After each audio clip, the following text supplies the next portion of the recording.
Hello students, welcome in Porwal ma'am class. और students कैसे हैं आप? अच्छे होंगे। तो कल जो हमारा चैप्टर चल रहा था अपने पिछले वीडियो में रसखान का, तो कुछ रह गया था। तो आज हम उस चैप्टर के आगे का जो हमारे काव्य रह गए थे पद, उसको पूरा करेंगे। साथ में ही कुछ क्वेश्चन आंसर भी है जो बोर्ड में बोर्ड तो नहीं है आपका, 9th के जो आपके एग्जाम होते हैं जो आते हैं अक्सर परीक्षा उपयोगी, कुछ क्वेश्चन यहाँ पर हम भी बताएंगे। तो हमारे कल जो पिछले वीडियो में हुए थे 3, हमने वहाँ पद आपको क्लियर कर दिए थे। तो आज हमारा है चौथा। तो 3 कल कौन कौन से हुए थे? एक तो जैसे कि हमने वीडियो में बताया था कि रस खान जी जो हैं वो मतलब चाहते हैं, उनकी इच्छा है कि अगले जन्म में कि यदि मुझे दोबारा इंसान का जन्म मिले तो कहाँ बसूँ? मैं ब्रज में बसूँ। पशु का जन्म मिले तो मैं नंद की गायों के बीच रहूँ। और यदि पत्थर का जन्म मिले तो मैं कहाँ हूँ? गोवर्धन जो पर्वत है उसका ही एक अंग बनूँ। और यदि मुझे एक पक्षी का जन्म मिलता है तो मैं कहाँ रहूँ? तो मैं उस कदम के पेड़ पर बैठूँ। जो दूसरा वाला मतलब ऐसे ही करके हमने आपको जो दूसरा बताया था उसमें जो गोपी होती है कृष्ण के रूप पूरा तरीके से रूप धारण चाहती है, मतलब कर लेना चाहती है कि मोर पंख भी अपने सर पे रख ले, पूरे वस्त्र भी कृष्ण की तरह मतलब रख ले, पूरा स्वांग कृष्ण की तरह रख, मतलब अपने आप में कृष्ण की तरह रंगना चाहती है। पर क्या नहीं चाहती? जो मुरली है जो कृष्ण की, उस मुरली को वह अपने अधरों पर यानी अपने ओठों पर रखना नहीं चाहती, क्योंकि मुरली से गोपियों को नफरत थी।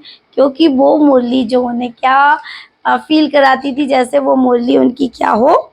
सौत हो। और तीसरा था जो एक हमारा था जिसमें कवि हैं यानी रस खान जी हैं, जो तीनों लोकों के सुख कृष्ण की भक्ति पर, कृष्ण के दर्शन पर, उस पर न्यौछावर कर देना चाहते थे। चाहे उसके लिए करोड़ों महल उन्हें न्यौछावर करने हो, अगर उन्हें कृष्ण की वो लाठी और कंबल मिल जाए, क्योंकि उस लाठी और कंबल से कृष्ण को क्या था? बहुत प्रेम था। चलिए आज हम उसके आगे का पढ़ेंगे जो हमारा लास्ट है इसका ये पद। कानन दे अंगुरी, कानन दे अंगुरी रहीबो जवई मुरली धुनी मंद मंद बची। तो इसमें थोड़ा सा बता दूं, जैसे कि हम अपने में सबका बताते हैं इसका भी बताते हैं कि इसमें क्या है। जो गोपी है वो गोपी मतलब गांव वालों से कह रही है, मतलब ब्रजवासियों से कह रही है कि जब, शॉर्ट में बता रही हूँ भी, कि जब कृष्ण मुरली बजाएंगे तो उस समय मैं क्या करूंगी? अपनी जो उंगलियां हैं इन उंगलियों को कानों में डाल लूंगी, जिससे मुझे कृष्ण की वो उंगली मतलब मधुर आवाज बांसुरी की सुनाई ना दे। फिर वो चाहे जो गाता रहे बजाता रहे, जितने जोर जोर से करे, वो मुझे सुनाई नहीं देगा। और यदि गलती से भी वो स्वर उसके कानों में पहुंच जाते हैं, फिर तो चाह कर भी उसका जो मन है उसके वश में नहीं रहेगा। चाह कर भी गांव मतलब ब्रजवासियों से कितना भी समझाने का प्रयास करे पर उसकी समझ में कुछ नहीं है, क्योंकि वह अपने आप को फिर संभालने लायक नहीं रहेगी। तो ऐसा ही इसमें दिया हुआ है। अब हम यहाँ पर थोड़ा डिटेल में पढ़ेंगे। कानन मीन्स कानों में, दे अंगुरी यानी उंगलियों को, रहीबो जबहि मुरली धुनी मंद बजे ही, यानी यहाँ ये जो गोपी है वो कह रही है, सुन रही सखी, जब कृष्ण अपनी बांसुरी को मंद मंद स्वर में बजा रहे होंगे तो मैं अपनी इन उंगलियों को ऐसे करके कानों में डाल लूंगी। ठीक है। मोहिनी तानन सो रस खानी, अटा चढ़ी गोधन गेहूं तो गेहूं, कानों में डाल लूंगी, जिससे क्या है उसकी वो मधुर आवाज कानों में जाए। मोहिनी तानन सो रस खानी, जो मधुर आवाज उसके कानों में नहीं जाए उसका।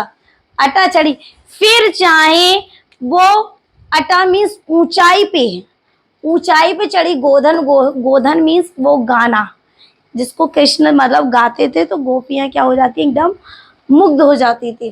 गोधन गेहूं तो गेहूं, गेहूं मीन्स गाना, गाना मतलब गाना गाना, ठीक है ना।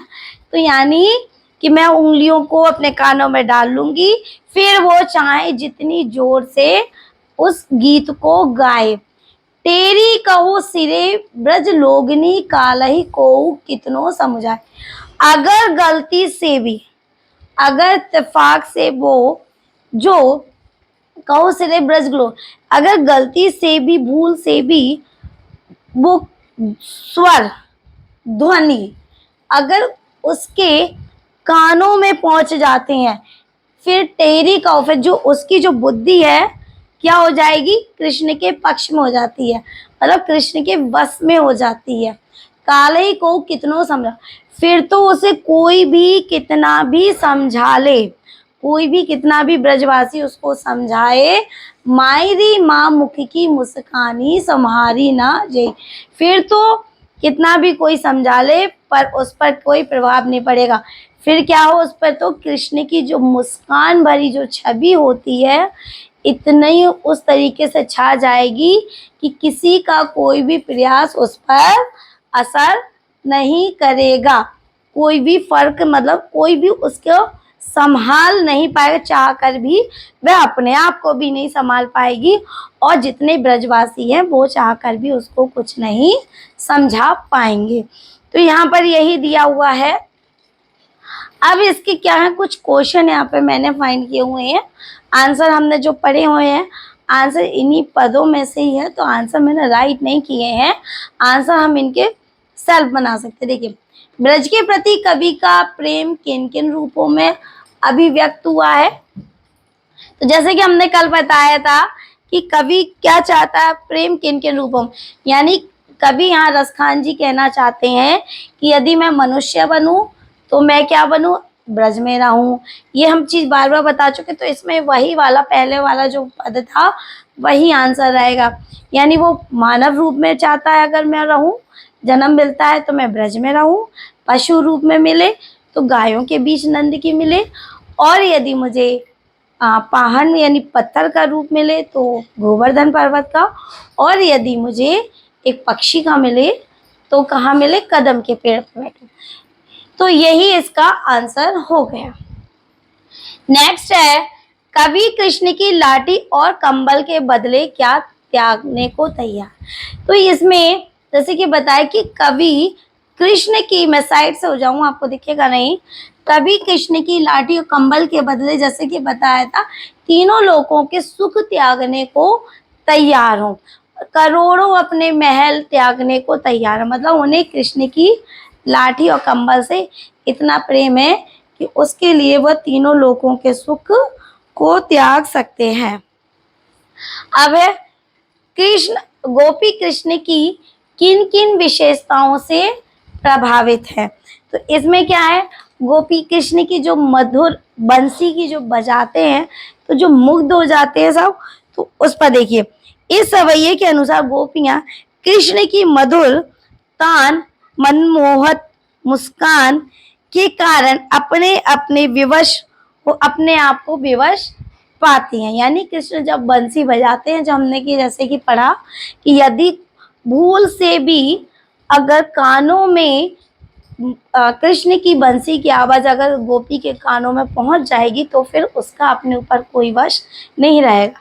तो यही है कि यदि कृष्ण की जो बंसी थी और कृष्ण की जो मुस्कान को पाकर गोपियां इतनी मुग्ध हो जाती थी, इतनी मुग्ध हो जाती हैं कि वो अपना जो मतलब अपना आपा बोला जाए, अपना आपको विवश पा लेती थी, एकदम वे अपना आपा ही खो देती थी।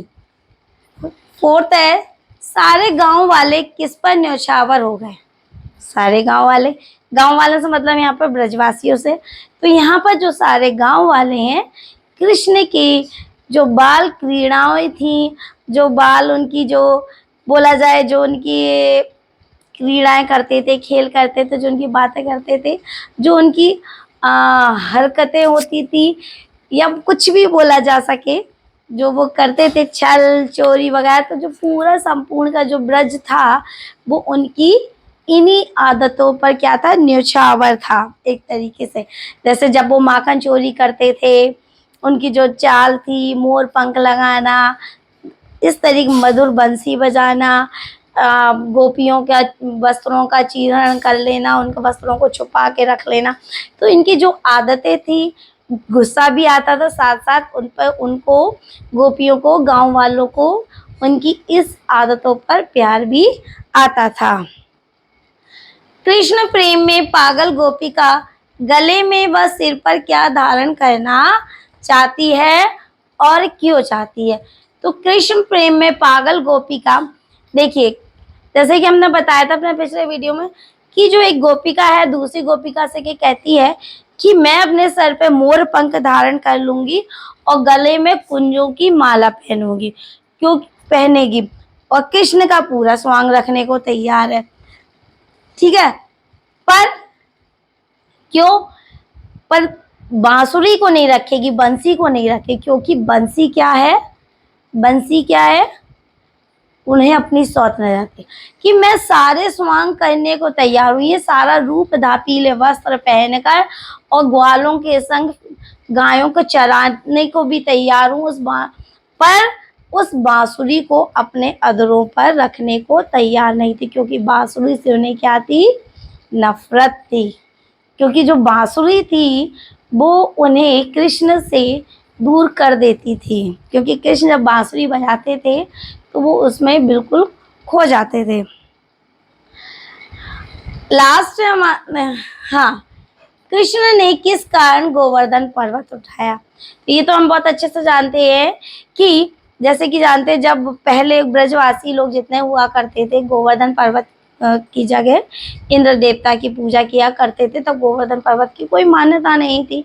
तो जो कृष्ण भगवान थे उन्होंने गोवर्धन पर्वत की मान्यता है तो एक लीला की, लीला को मतलब करने के लिए उन्होंने कहा कि गोवर्धन पर्वत पे ही हमारी गाय चरती है, इससे ही हमारा क्या है, यही हमारी रोजी है, यही हमारा जो है, यहाँ से ही हमारा जीवन यापन चलता है। तो हमें पूजा इंद्र देवता की ना करके गोवर्धन पर्वत की करनी चाहिए। और जब पूजा सभी गांव वालों को भी लगता है, ब्रजवासियों की, हाँ ये सही कह रहे हैं, तो सभी गोवर्धन पर्वत की पूजा करने लगते हैं। तो इससे जो इंद्र देवता होते हैं वो क्या हो जाते हैं, क्रोधित हो जाते हैं और अपना क्रोध दर्शाने हेतु इतनी भयंकर वर्षा कर देते हैं, इतनी भयंकर 7 दिनों तक वो वर्षा हुई थी, वर्षा कर देते हैं। तो जो पूरा गांव होता है उस गांव में पानी पानी ब्रज गांव में भरने लगता है। तब कृष्ण भगवान उन ब्रजवासियों की रक्षा करने हेतु उस गोवर्धन पर्वत को अपनी इस छिंगुल पर उठाते हैं, पूरे 1 हफ्ते के लिए धारण करते हैं, ताकि जो इंद्र देवता का जो अहंकार था, वो घमंड था, उसको वो तोड़ सके। और जैसे कि उन्होंने सब ब्रजवासियों को दिखाया था कि गोवर्धन पर्वत ही उनके लिए मान्य होना चाहिए, गोवर्धन पर्वत को ही उन्हें पूजना चाहिए, तो उस चीज़ को उन्होंने वहाँ पर सिद्ध कर कर, साबित कर कर दिखा दिया। तो हमारा जो चैप्टर था आज ये वाला फिनिश हो रहा है रसखान का। अगर आपको किसी भी तरीके का कोई डाउट हो तो आप मुझे कमेंट्स करके पूछ सकते हैं। तो अपने नए चैप्टर में, नए वीडियो में फिर आपसे मिलेंगे। Okay friends, like and comments करते रहिए, प्लीज़ सब्सक्राइब भी जल्दी से जल्दी करिए। अभी मैं फेसबुक पर लाइव आ रही हूँ, बहुत जल्दी यूट्यूब पर भी लाइव आने की कोशिश करूँगी, बस थोड़ा टाइम का रहता है इशू, टाइम मिलेगा तो जल्दी करें। Okay friends, take care.